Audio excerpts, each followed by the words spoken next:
writer's block. Normal people who experience this just can't think of anything to type for their chosen subject. Me, on the other hand, have the type of writer's block that can't focus on the chosen subject because my mind is too preoccupied thinking of another video I want to do. Case in point, Stars vs. Cosmos is delayed because I'm not really liking the script so far, and I really wanted to make this video. Since I made a review of My Happy Marriage and declared it as the second best anime of 2023, a lot of you have been wanting a review on the anime I chose as the #1 best, Frieren Beyond the Journey's End.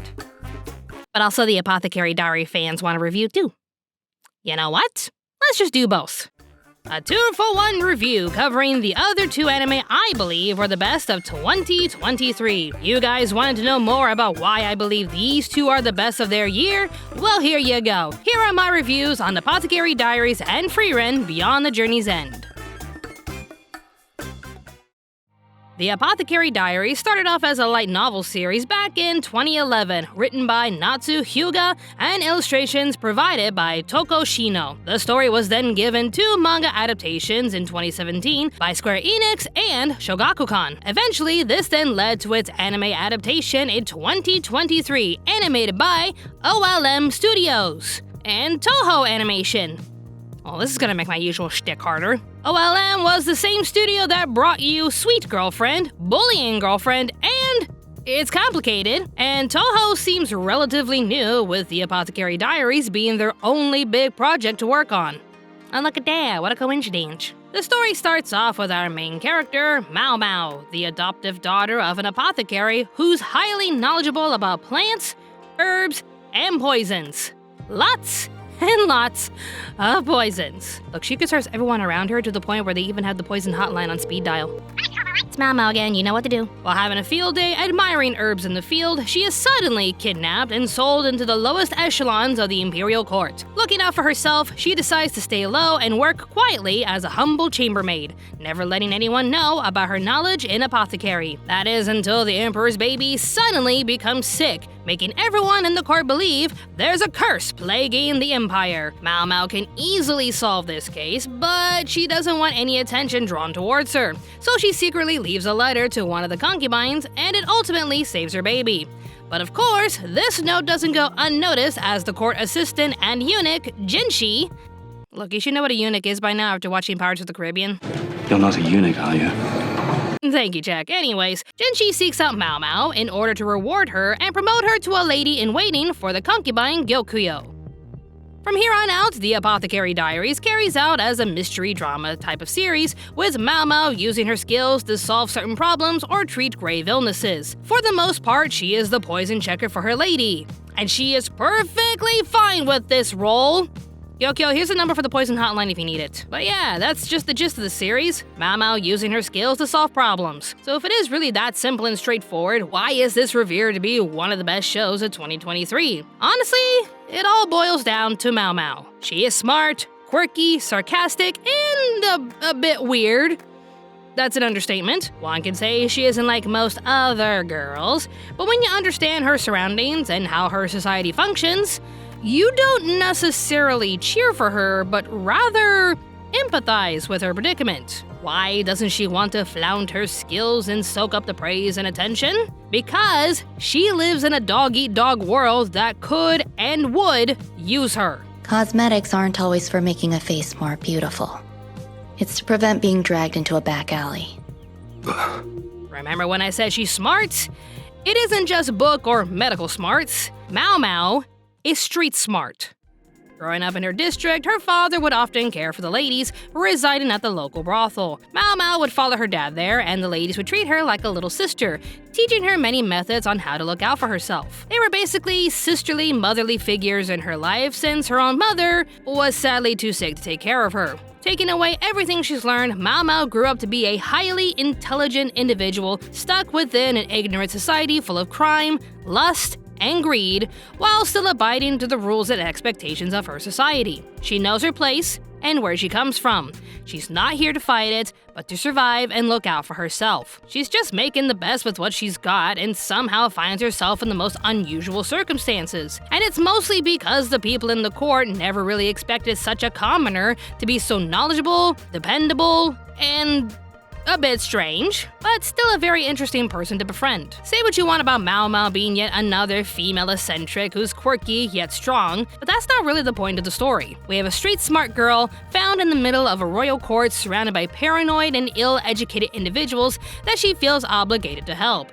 Babies are sick. She checks the makeup the ladies were using throughout this time and figures that to be the source of the babies getting sick. A member of the court saw some mystical fire. Yeah, you might want to check what kind of stuff you're burning there, buddy, because it's a chemical reaction you're seeing. It's pretty cool, though. Science rules. One of the concubines is feeling jealous seeing another girl getting the emperor's attention. Mao Mao, what did you tell her? I left Lady Li Hua with one final gift, a secret technique taught to me by my big sisters at the brothel. Wow, what did your sister figures teach you, girl? Can I have notes? But the best moment in this anime to show off her skills and character is when she's faced off against the ladies-in-waiting for the Emperor's concubine, Lady Li Hua. Shortly after her baby passes away, Lady Li Hua becomes incredibly sick, almost as if she's slowly fading away and refuses to eat. Mao Mao is instructed to care for her, using her knowledge to heal her. The only problem is... bitches be crazy. The ladies-in-waiting don't want her anywhere near their lady since it should be their job to take care of her. Pointing out what she needs in her diet to get better, the ladies are quick to throw her meals away since they believe commoner dishes are not suited for their lady. Basically, everything they're doing to try and help Lady Li Hua is backfiring and causing her to die. The most messed up part was when they kept some of her old makeup in order to keep her beautiful. You know, the same makeup that not only made many people in the court sick, but also killed her child. That makeup, Mao Mao said, was extremely poisonous to use. What is wrong with you?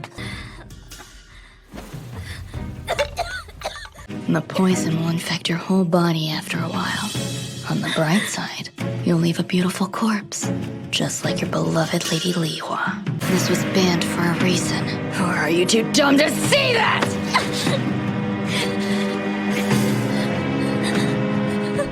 Yeah, you recognize that clip? Yeah, it went viral because Mao Mao slayed. There is nothing worse than a strongly ignorant individual prioritizing their pride over everything. The ladies were only doing what they thought was best for Lady Li Hua, but their ignorance was slowly killing her, and Mao Mao did not hold back. Mao Mao's determination and skills practically saved this entire court. So what can she say except go shove it? What? Overall, the Apothecary Diaries got its acclaim and praise because it was such a simple story that just happened to involve amazingly interesting characters. Mao Mao is book smart and street smart, surrounded by ignorant individuals, and plays into a troubling society. Her sister figures are charming and wholesome. Some of the ladies of the court are sweet and helpful. The royal apothecary is my new bestie because he is insanely adorable. Genshi. I didn't see you standing there. Welcome back home, Master.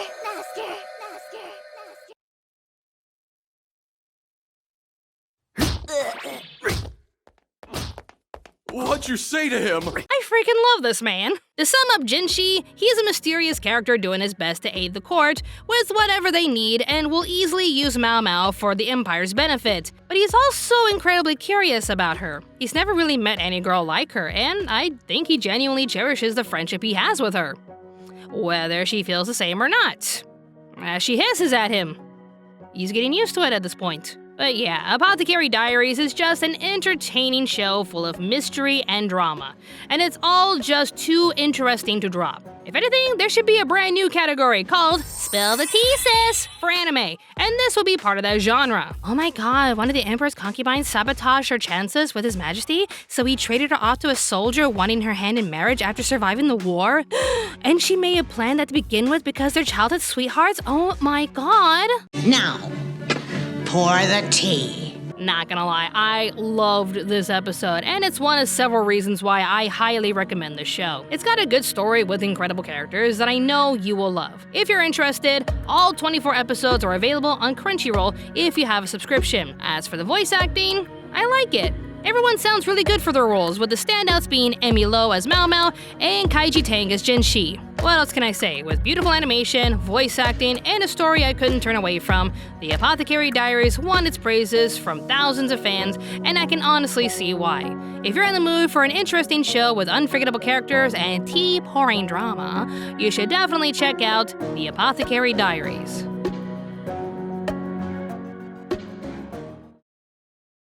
In my video, Top 10 Best and Worst Anime of 2023, I placed Apothecary Diaries as the third best and My Happy Marriage as second. Be sure to check out my review of My Happy Marriage and my top 10 video to learn why. As for my number 1, I gave it to the one title I felt won by a landslide. With its characters, pacing, and story, I genuinely felt that Frieren Beyond the Journey's End was the number 1 best anime of 2023. Why?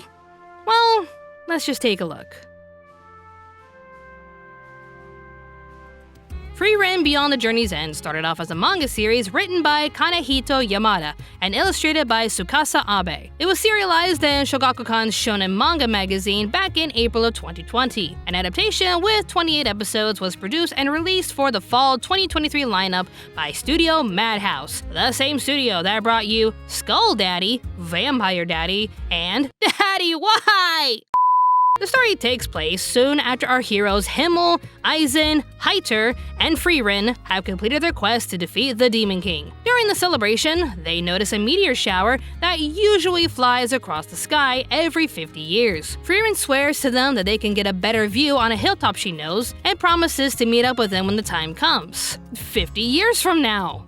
The thing is, Frieren is an alpha mage that has lived over 1,000 years, and Aizen is a dwarf. Dwarves usually live a little bit over 2 centuries. To them, this is a cute little promise to meet up. But Himmel and Heiter? They're human. Surely enough, Frieren meets up with Himmel 50 years later and...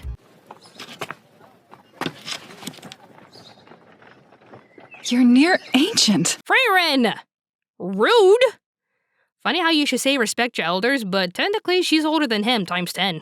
Still, rude. Must you be so blunt? She's able to fulfill her promise and take her old companions on one final adventure together. But soon after this, Himmel dies of old age. And this is the defining moment of Frieren. Why didn't I try to better know and understand you?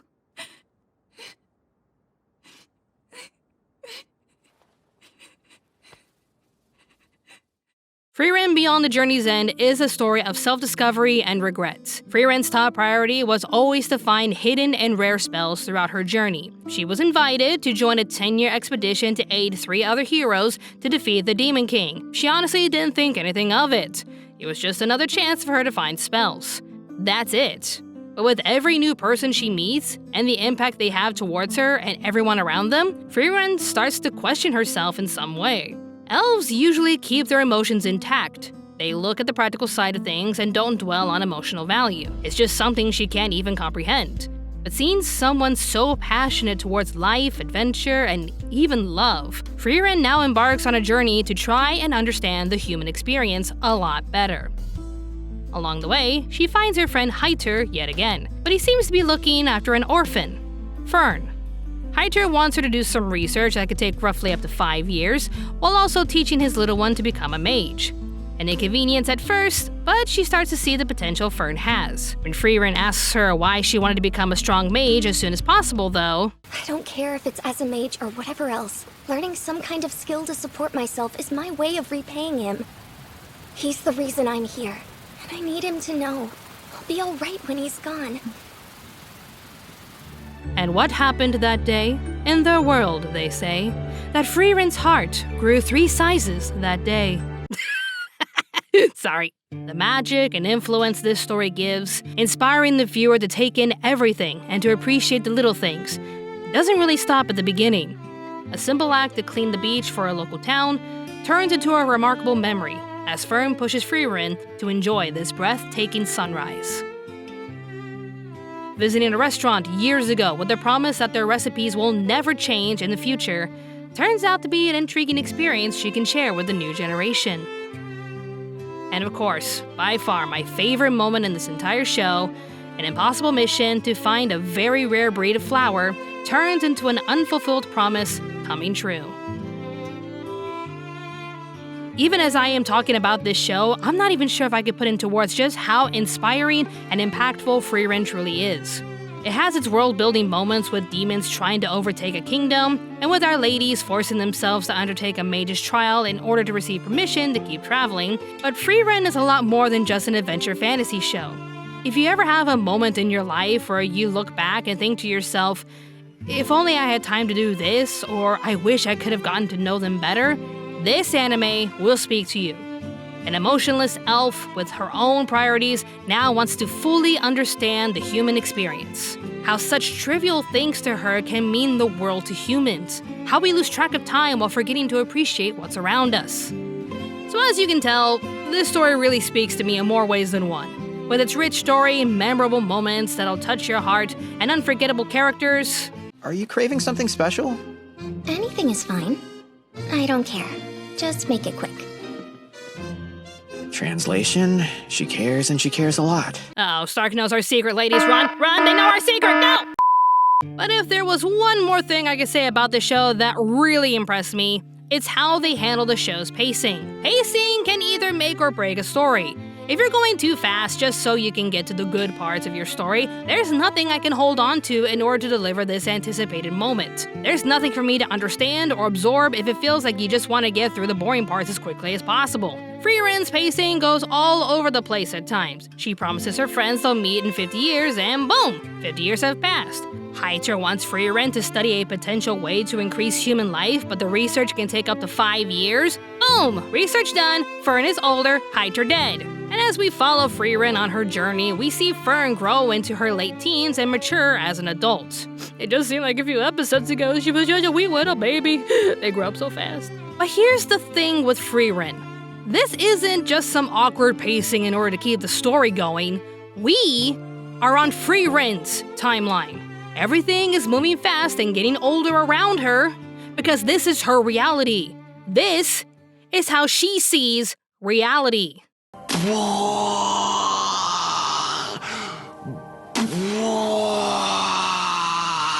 Like, I've never really witnessed fast pacing to be used in such a brilliant way, but here it is. She's an elf that has lived for over 1,000 years. 5 years for her is nothing.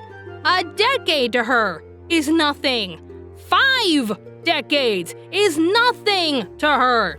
But it's an element she takes for granted while not even considering her human companions. She often forgets that humans can only live anywhere between 70 to 100 years. Himmel died at the age of 76. Heiter died 20 years later. But these are passing moments that go by in a flash to Frieren. One moment she's with her companions, the next, half of them are dead, leaving her to regret not getting to know them.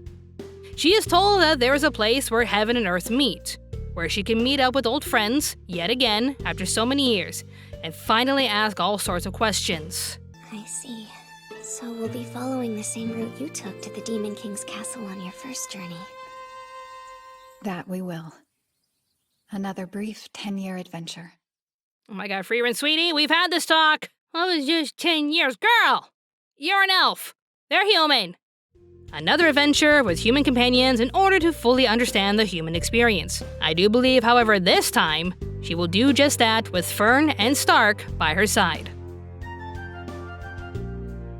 Overall, Frieren is a beautiful anime, reminding us all to appreciate what we have and to live our lives with no regrets. Make time for the little things, reach out to old friends, live in the now and appreciate every second of it. I did see some comments in my top 10 videos saying they just found Frieren boring, and I can understand to some extent. It's a more sophisticated and calm experience compared to the most flashy things nowadays, but I hope with this video, you can fully understand why I felt this was the #1 anime of 2023. And I'm not the only one who thinks that, just check out the reviews on Wait, hold up. How long has this been a thing? How long has this been a thing? Wait. Okay, listen carefully. I would advise you to not make a big deal about this as to not alert a certain fandom. Write this down. So definitely don't tell anyone that Frieren has been the #1 anime on my anime list without being reviewed by said particular fandom, and it's been this way for quite some time. So yeah, I would advise you not to make a big deal. I'm sorry, Frieren! I know you're upset! Now walk out of here like you're crying.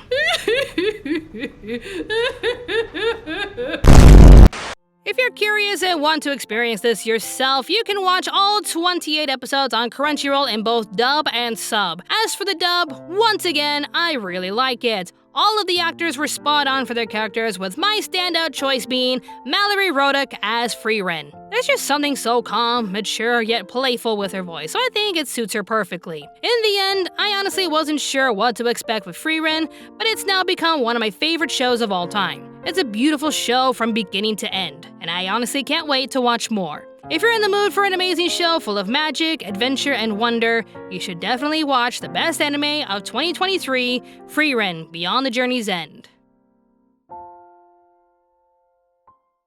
Honestly, my top 3 choices for best anime of 2023 were just refreshing stories. A story of a street-smart apothecary solving random mysteries, a traumatized woman seeking a better life while asking herself if she truly deserves a happy ending, and a knowledge-seeking elf going on an adventure while learning what it truly means to be human. Seems simple enough, but each are filled to the brim with amazing characters and impactful stories you can't easily forget.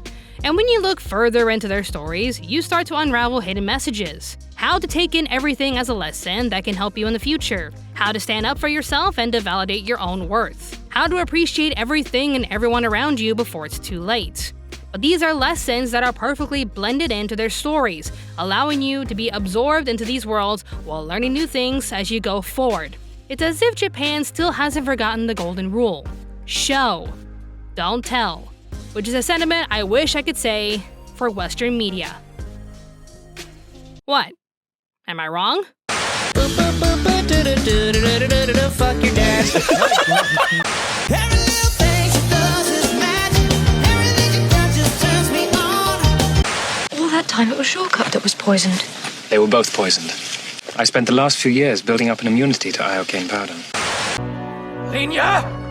Shit. Avada Barbara Streisand. Sometimes we really suck at this relationship stuff, huh? It's because you're an asshole. Makes one know one, bitch. You better not drop Dumb ways to die. A secret technique taught to me by my big sisters at the brothel. Oh, you gotta give him that huck, too, and spit on that thing. Do not cite the deep magic to me, witch. I was there when it was written. Cause I know you're poison, you're feeding me poison. Addicted to this feeling, I can't help but swallow up your poison. And I'm gonna shove a beak inside of you, and you are going to be able to talk better. Did you hate the idea that much? Don't you dare long time no see me, you stupid girl. You live one more day, Grandma. We're both thousands of years older than you. Then act like it! Stop eating the poison! So close to reaching that famous happy end. Whoa, no touchy. No touchy. No touch. Hey, I found something magical. I'm gonna put my face in it. Back when I lived near the brothels, I used to do a lot of experiments using my arm as a test subject. Dumb ways to die. Crime. Let's crime it up. Crime. So what crime? If the men find out we can shapeshift, they're going to tell the church. Now, son, don't touch that cactus. You're dead to me. Oh, right. The poison for Cusco. The poison chosen specially to kill Cusco. Cusco's poison. That poison? Yes, that poison. If I could fall into the sky, do you think time would pass me by? Cause you know I'd walk 1,000 miles if I could just see you tonight. So there you have it! You've been asking for a more in-depth review on these 2 titles, and I decided to give you a 2-for-1 special. How'd you like this format? And what do you think of these 2 shows? Let me know in the comments down below. Special thanks go out to Mikey, aka Shalane the Insane, for helping me mix my Shove It song. I just had to. Go check out his channel on Twitch, and remember, ring good! once we get the reference. And of course, thank you to my awesome Patreon supporters for keeping this channel alive through your amazing support and generosity. Thank you once again for everything that you do, and thank you to everyone for watching this video to the end. More awesome videos will be on the way, so stay tuned to Anime America.